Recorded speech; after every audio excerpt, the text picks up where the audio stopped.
বস্তু খেয়ে মসজিদে গমন। অনেকে আছেন যে কাঁচা পেঁয়াজ রসুন এগুলা খেতে অভ্যস্ত, এগুলা খেয়ে মসজিদে আসা যাবে না, এ ব্যাপারে রাসূলুল্লাহ সাল্লাল্লাহু আলাইহি ওয়াসাল্লাম নিষেধ করেছেন। এগুলা দুর্গন্ধ আসে, কাঁচা পেঁয়াজ রসুন দেখবেন যে খায় তার মুখ থেকে দুর্গন্ধ বের হয়, আর দুর্গন্ধ নিয়ে সেটা মসজিদে রাসূলুল্লাহ সাল্লাল্লাহু আলাইহি ওয়াসাল্লাম আসতে নিষেধ করেছেন। সাহাবীদেরকে অনেক সময় অনেকে যদি মসজিদে আসে এগুলাকে রাসূলুল্লাহ সাল্লাল্লাহু আলাইহি ওয়াসাল্লাম বের করে নির্দেশ দিয়েছেন, বের করে দেওয়ার জন্য।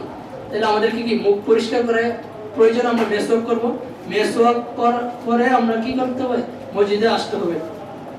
তো এই ব্যাপারে আল্লাহ তাআলা বলেছেন সূরা আল আরাফ 31 নম্বর সূরা 7 নম্বর সূরার 31 নম্বর আয়াতে আল্লাহ তাআলা বলেছেন যে তোমরা হে বনি আদম তোমরা প্রতি সালাতে সৌন্দর্য ধারণ করো, সুন্দর পোশাক পরতে বলেছেন। এবং এখানে আরেকটা আছে যে আপনার দুর্গন্ধযুক্ত কোনো কিছু থেকে আমাদেরকে বিরত থাকতে বলেছেন কোরআনে আল্লাহ সুবহানাহু ওয়া তাআলা।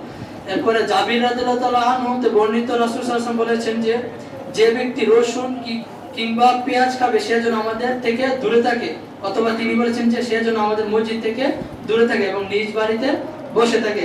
সহিহ বুখারী সহিহ মুসলিম মিশকাত হাদিস নাম্বার 4179। তো এই ব্যাপারে আমাদেরকে নিষেধ করেছেন যে ব্যক্তি রসুন কিংবা পেঁয়াজ খাবে সে যেন মসজিদে না আসে, মসজিদ থেকে দূরে থাকে, বাড়িতে যেন সে অবস্থান করে। যদি কেউ আপনার কাঁচা পেঁয়াজ রসুন খেয়ে মসজিদে আসে তার মুখ থেকে যে দুর্গন্ধ, ফেরেশতারাও এর থেকে দূরে থাকে। ফেরেশতারা কষ্ট পায়, বনি আদমও কষ্ট পায়। যেখানে বনি আদম মানুষও কষ্ট পায় সেখানে সেই বিষয়টা ফেরেশতারাও কষ্ট পায়। এই ব্যাপারে হাদিস পরে সামনে আসতেছে ইনশাআল্লাহ। তো উমর রাদিয়াল্লাহু তাআলা আনহু একদা জুমার খুতবা দিতেছিলেন, তো লোক সকলকে বলতেছেন হে লোক সকল তোমরা দুটি গাছ খেয়ে থাকো, আমি ওই দুটিকে কদর ছাড়া আর কোনো কিছুই মনে করি না। ওই দুটি হলো কি, পেঁয়াজ এবং রসুন। তো রাসূল সাল্লাল্লাহু আলাইহি ওয়াসাল্লাম কে দেখেছি, উমর রাদিয়াল্লাহু তাআলা বলতেছে রাসূল সাল্লাল্লাহু আলাইহি ওয়াসাল্লামকে দেখেছি কারো মুখ থেকে তিনি এই দুটির গন্ধ পেলে তখন কি করতেন, মসজিদ থেকে বের করে দেওয়ার নির্দেশ দিতেন। ফলে তাকে বাকি গুরুস্থানের দিকে নিয়ে যাওয়া হতো এবং তা খেতে হলে সে যেন পাকিয়ে খায়। পরবর্তীতে কি নির্দেশ দিয়েছে যে এগুলো যদি একান্তই আপনি খেতে চান তাহলে কি রান্না করে খাবেন, তাহলে দুর্গন্ধটা দূর হয়ে যাবে। তাহলে এই ব্যাপারে আমরা অনেকেই কাঁচা পেঁয়াজ কষ্ট হবে, এটা হারাম, কিন্তু মানুষ এটাকে তুচ্ছ মনে করে থাকে, এটাকে কোনো পাপই মনে করে থাকে না। তাহলে আমাদেরকে এই বিষয়গুলো খেয়াল রাখতে হবে। যদি আমরা খেতে চাই তাহলে কি করতে হবে, পাকিয়ে খেতে হবে।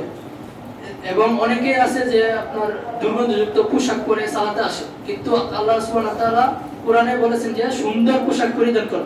আল্লাহ সুবহানাহু ওয়া তাআলার সামনে আমরা দাঁড়াইতেছি, আমরা অনেকে বিভিন্ন অনুষ্ঠানে গেলে কিন্তু সুন্দর পোশাক পরে যায়, কিন্তু সালাতে আসলে দেখা যায় যে কোনো মতে একটা পোশাক পরে চলে আসে। এগুলা করা যাবে না, কারণ আমরা আল্লাহ সুবহানাহু ওয়া তাআলার সামনে দাঁড়াইতেছি। আল্লাহ সুবহানাহু ওয়া তাআলা আমাদের রব, যে আল্লাহ সুবহানাহু ওয়া তাআলা আমাদের সৃষ্টিকর্তা, যিনি আমাদেরকে সৃষ্টি করেছেন, যিনি আমাদেরকে রিজিক দিতেছেন, তার সামনে আমরা কি করতে হবে, সুন্দর পোশাক পরিধান করে ওনার সালাত আদায় করতে হবে। তো আমাদেরকে এই বিষয়গুলো খেয়াল রাখতে হবে যে আমরা